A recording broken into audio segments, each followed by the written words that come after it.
qualche problema. Comunque sì, secondo me è proprio... Io ti devo dire...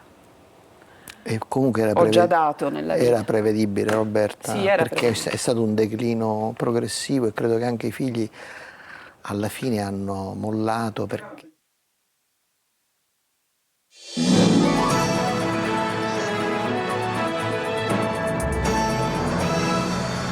Buon pomeriggio, ben trovati. Sicilia 24 Focus. Il nostro appuntamento di oggi è dedicato interamente al tema delle dipendenze patologiche, con una bella novità che riguarda appunto l'ASP di Catania, la città di Catania, l'apertura del centro di pronta accoglienza per le dipendenze, una conquista davvero molto importante che coinvolgerà il territorio. Cercheremo di capire meglio di cosa si tratta con gli ospiti di oggi. Saluto subito in studio con me il dottore Carmelo Florio, che è il direttore del Dipartimento di Salute Mentale dell'ASP di Catania. Buon pomeriggio. Buon pomeriggio e grazie dell'invito. È collegato con noi Fabio Brogna, il dottore Brogna, che vediamo subito, è il direttore dell'unità operativa complessa del servizio territoriale delle dipendenze patologiche a Catania. Diciamo, facciamo prima e diciamo CERT, va bene?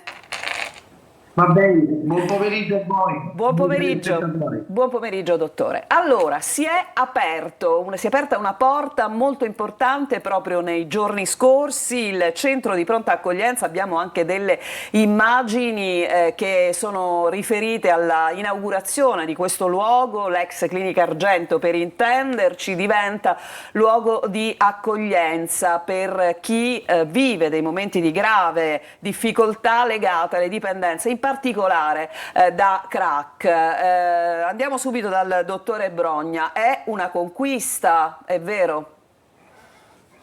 Certamente è una conquista perché si parla da anni dei posti letto, diciamo per i CERT, cioè dei luoghi dove l'utente possa, diciamo nell'arco delle 24 ore con un ricovero residenziale recuperare quelle energie psicofisiche che sul territorio, diciamo con un trattamento esclusivamente ambulatoriale non può fare. Ma parliamo di un luogo deputato a un ricovero, giusto?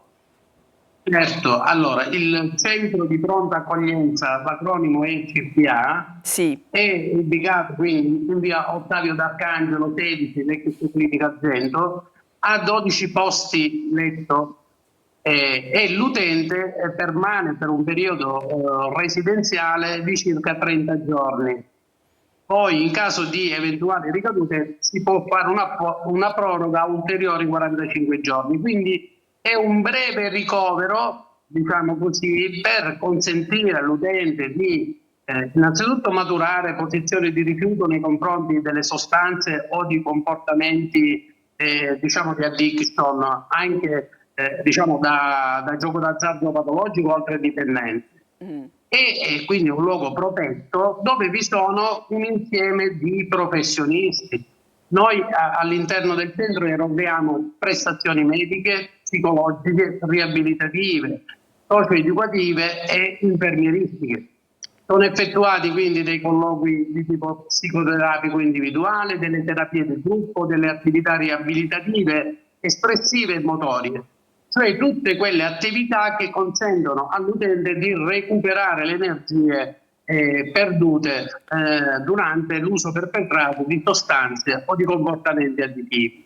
Gli utenti vengono inviati dai CERT dopo una valutazione e al termine del trattamento o rientrano al CERT per i monitoraggi periodici e quindi follow-up, oppure possono, in caso di necessità, essere inviati alle comunità terapeutiche accreditate per dei periodi invece di ricovero più lunghi, cioè ci riferiamo a 18 mesi circa. Allora, dottore Florio, dicevamo un ponte, mettiamola così, no? Tra le attività dei CERT e poi la comunità terapeutica, ma tutto naturalmente passa dalle vostre mani, no? Dal lavoro dell'ASP, dal lavoro del Dipartimento di Salute Mentale. Quella del crack è un'emergenza. È un'emergenza ed è proprio per questo che la Regione ha, con un quadro normativo di riferimento che è la legge 26, stiamo parlando di una legge del 7 ottobre del 2024,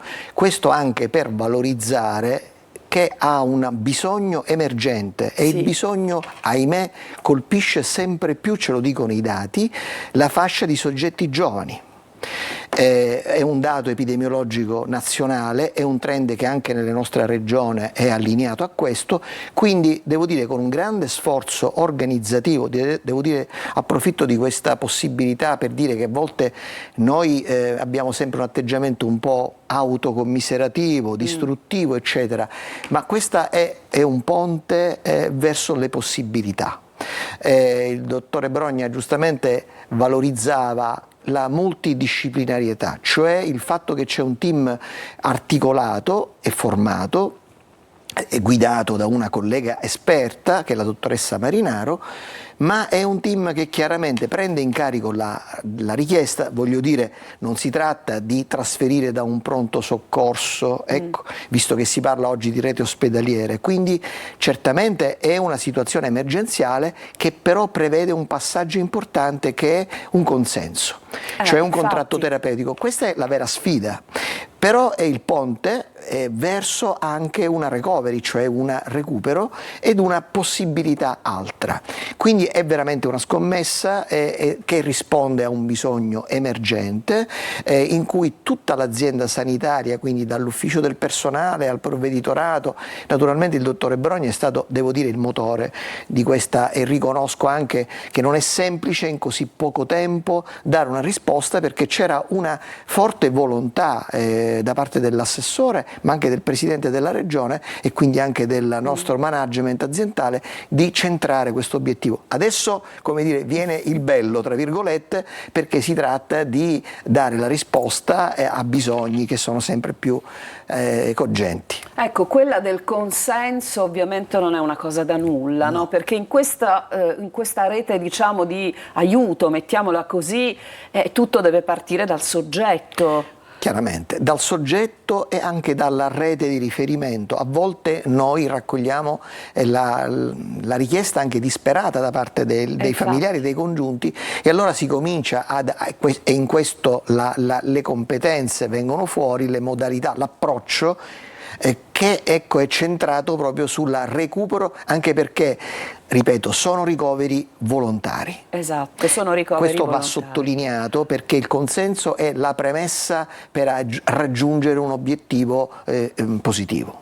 Ecco, invogliare a una terapia, invogliare a rivolgersi, la prima porta da bussare, a cui bussare, qual è, dottore Florio? È sicuramente quello dei servizi per le dipendenze patologiche. Andiamo allora dal dottore Brogna. Dottore, allora la prima porta è quella sua, no? È quella dove ci si rivolge ovviamente al centro, e da lì probabilmente si può cominciare a intravedere una luce. Lei è un esperto, praticamente da una vita nel settore, no? E ha visto variare le dipendenze patologiche, le emergenze. Siamo realmente nell'emergenza crack, o l'emergenza crack è poi collegata ad altre patologie di questo genere? Allora, il campo delle dipendenze patologiche è mutevole nel tempo, è iscritto nella legge dell'ottobre del 2024. Noi abbiamo iniziato circa 30 anni fa con le dipendenze da sostanze, all'epoca era il periodo dell'eroina, poi pian pianino si sono aggiunte tutte le altre, fino alla cocaina e alle sostanze, diciamo, le nuove sostanze psicoattive, quelle, diciamo, delle discoteche, le nuove sostanze. Sì. Poi si sono aggiunte l'alcol e il tabacco, quindi le sostanze legali, e le dipendenze comportamentali, quindi il gioco d'azzardo patologico, i disturbi alimentari, tutta una serie di altre dipendenze. E riallacciandomi a quello che diceva lei poco fa, alla motivazione dell'utente, potrà sembrare paradossale, ma le persone che si rivolgono ai CERT, nella stragrande maggioranza dei casi, vogliono smettere.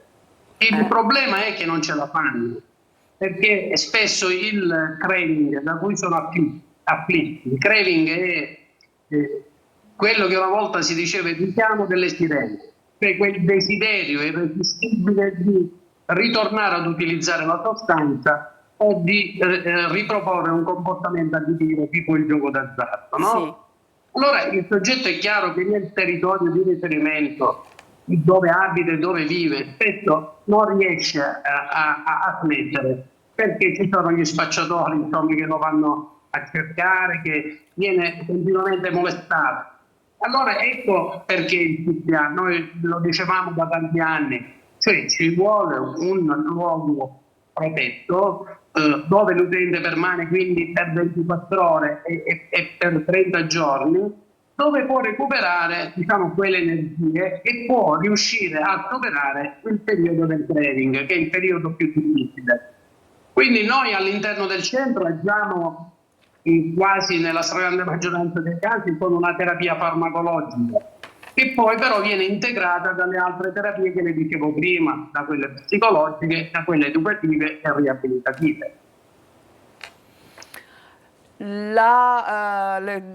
Scusate un attimo, ma volevo ovviamente anche dare un feedback per i nostri telespettatori che cominciano a scrivere. Noi fra poco magari apriremo qualche domanda che sta arrivando alla nostra messaggeria 342 74 55005. Potete inviare delle domande in merito a questa iniziativa, ma anche altre legate ovviamente al tema delle dipendenze. 30 giorni, in 30 giorni come può cambiare un soggetto dipendente fortemente dal crack, dottore Flavio? Allora, io vorrei valorizzare un aspetto di questo ragionamento, che è passare da una logica prestazionale, la visita, sì, ad una logica di percorso di cura.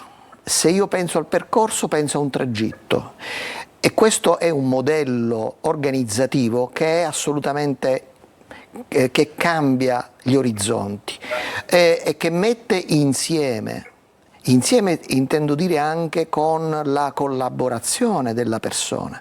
Quindi quando si dice la persona sta al centro, è anche quello di recuperare quella parte anche di resistenza all'impulso. Ovviamente c'è un modello che non è soltanto organizzativo ma è anche culturale, quindi sono delle professionalità che in qualche modo, utilizzando gli strumenti terapeutici, assistenziali, riabilitativi, mettono il soggetto nelle condizioni di fare quel passettino verso che cosa? Un rientro per esempio nella situazione ambulatoriale, che è anche una situazione di continuità, perché il tema è la continuità terapeutica, ovvero verso orizzonti e possibilità altre che sono la comunità terapeutica, che anche lì, quante volte nelle comunità terapeutiche per dipendenze patologiche ci sono degli abbandoni, ok? Questo significa che la tenuta della persona non è così forte, non solo perché ci sono le sirene, ma perché,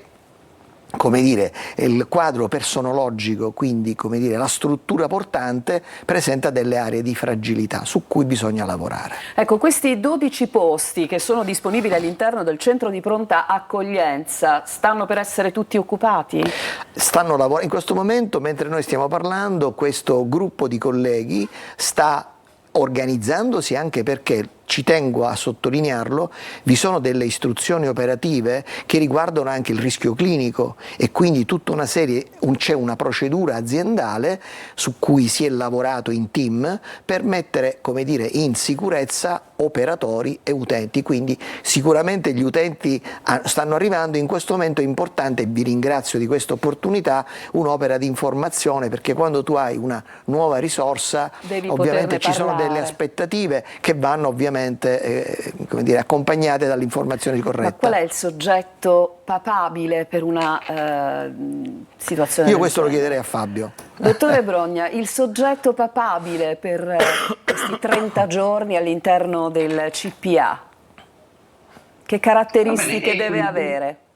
È quel soggetto che ha intanto una motivazione a smettere, e però, come dicevo prima, non ha quelle forze per smettere, diciamo, a casa. Anche gli stessi familiari, no? I congiunti, hanno difficoltà a gestire situazioni astinenziali, per esempio, a casa.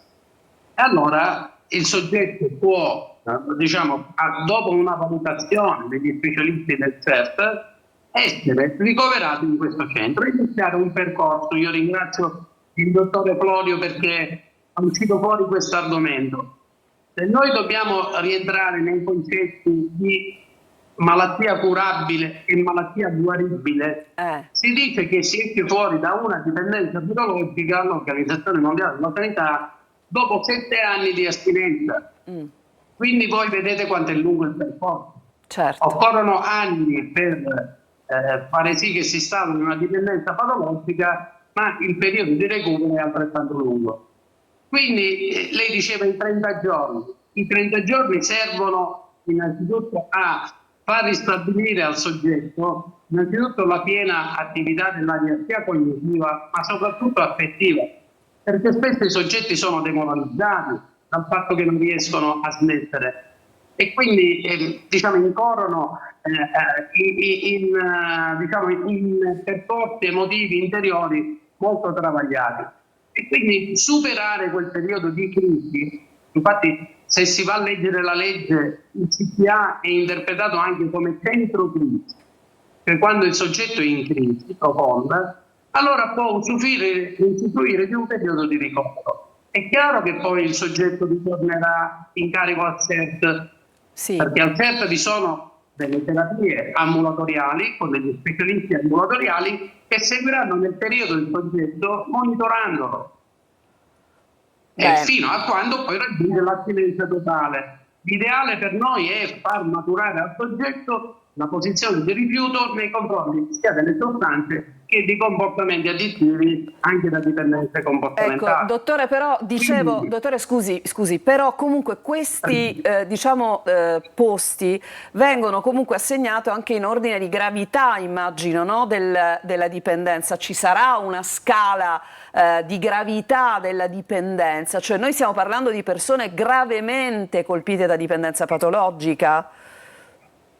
Allora le dico subito che sembrerà strano, ma i CERT non hanno liste d'attesa, perché noi siamo abituati in questi 30 anni a fare delle valutazioni, a rispondere innanzitutto entro 7 giorni da qualunque richiesta, ma in ogni caso siamo abituati a dare delle priorità in base alle necessità del soggetto e noi ormai siamo allenati a dare delle priorità. Anche per l'accesso, lei deve pensare che c'è un comitato dei responsabili dei CERT.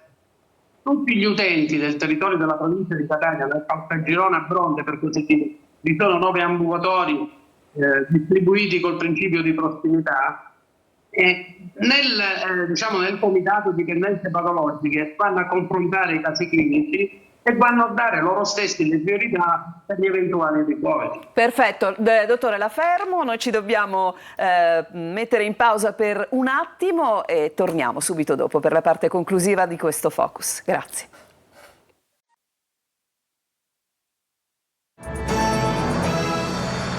Seconda parte del nostro focus, oggi ci occupiamo di dipendenze patologiche, in particolare di questa iniziativa dell'ASP molto importante che è il centro di pronta accoglienza. Ci scrivono da casa, c'è una signora, devo dire particolarmente accorata, perché parla della freddezza rispetto a un'ipotesi negativa, un'ipotesi finale negativa, no? Chi si droga e continua ad essere vittima della dipendenza, il percorso ce l'ha segnato, no?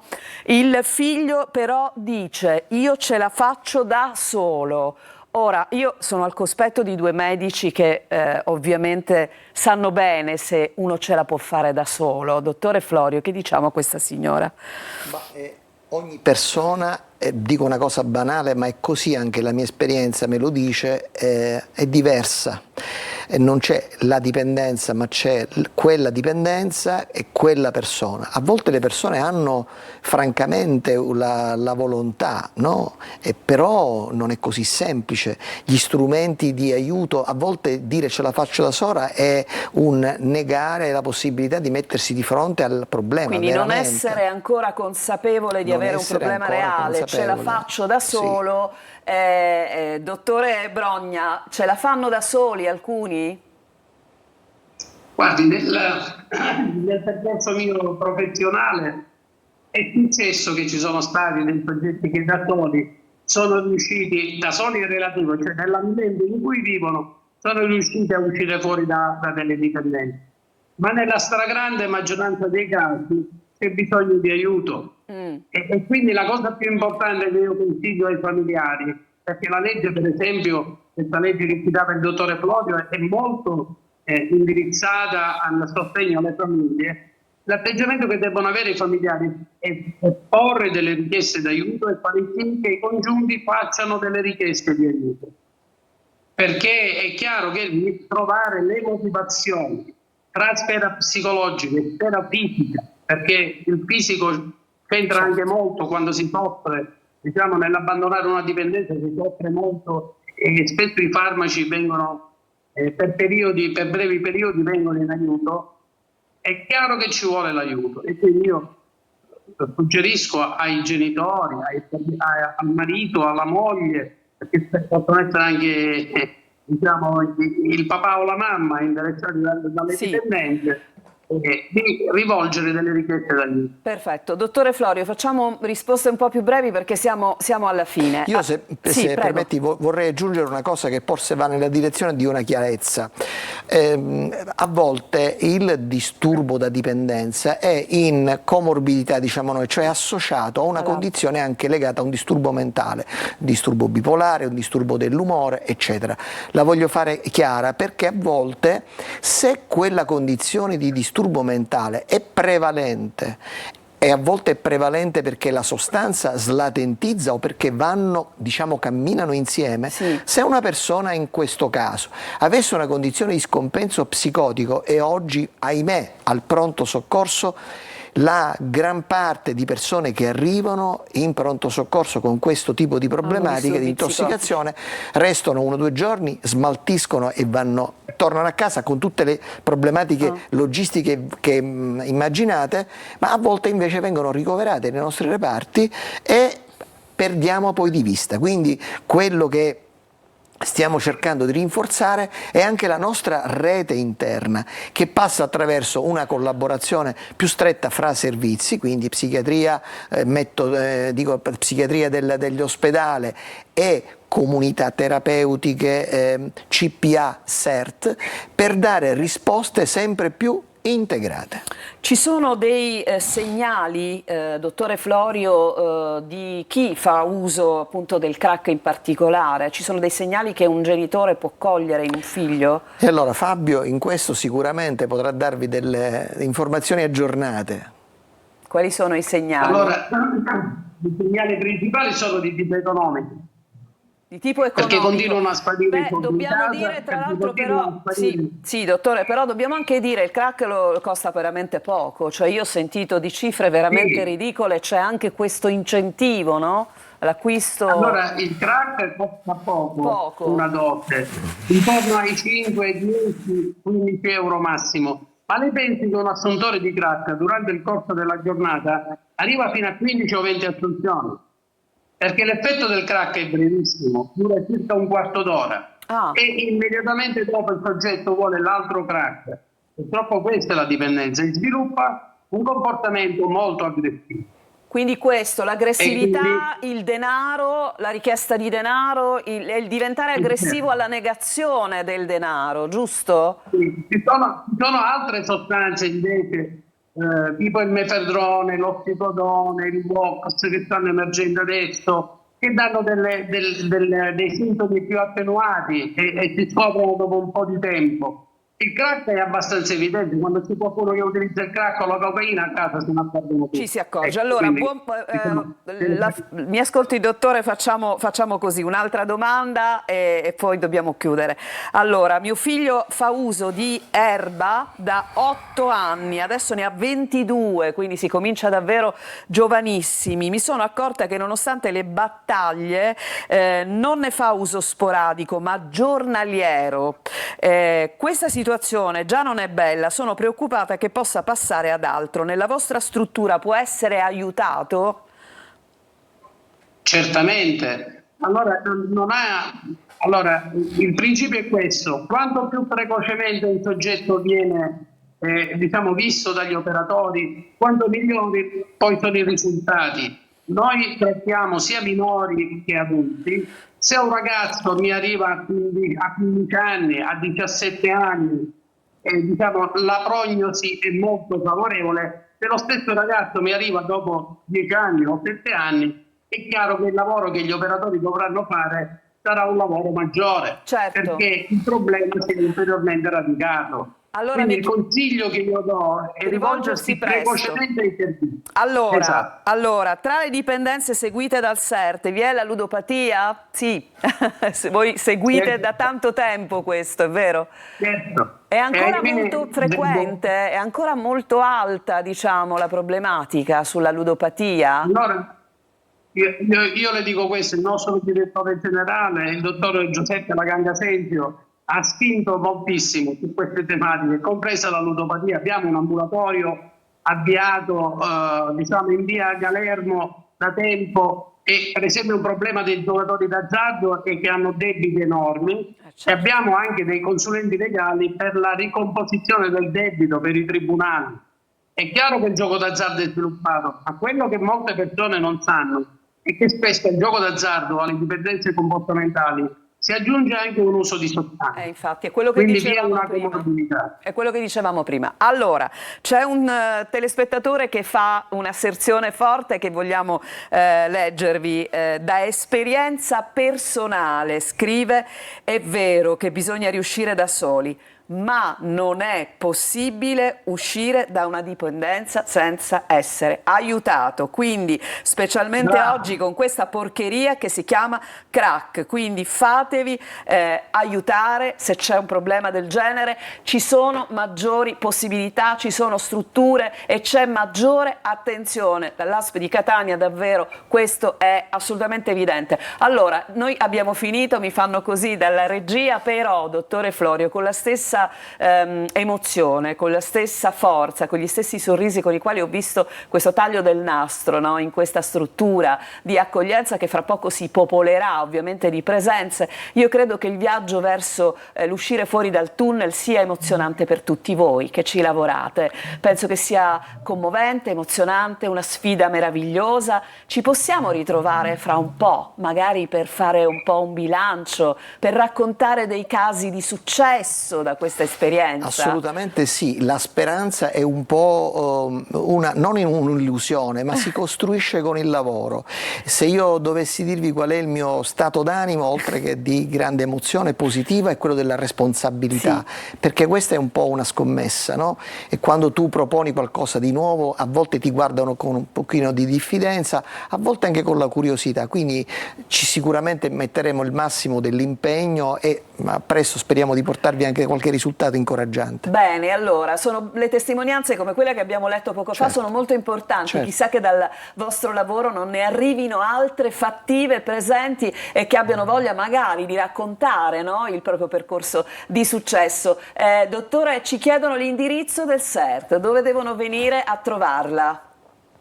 Allora, basta collegarsi al sito dell'ASP di Catania, andare alla voce Dipartimento Salute Mentale ed entrare nei servizi per le dipendenze patologiche. Ci sono tutti gli indirizzi, perché i CERT sono 9 e c'è anche naturalmente il centro di pronta accoglienza e gli ambulatori, uno dedicato al gioco d'azzardo e uno ai disturbi alimentari.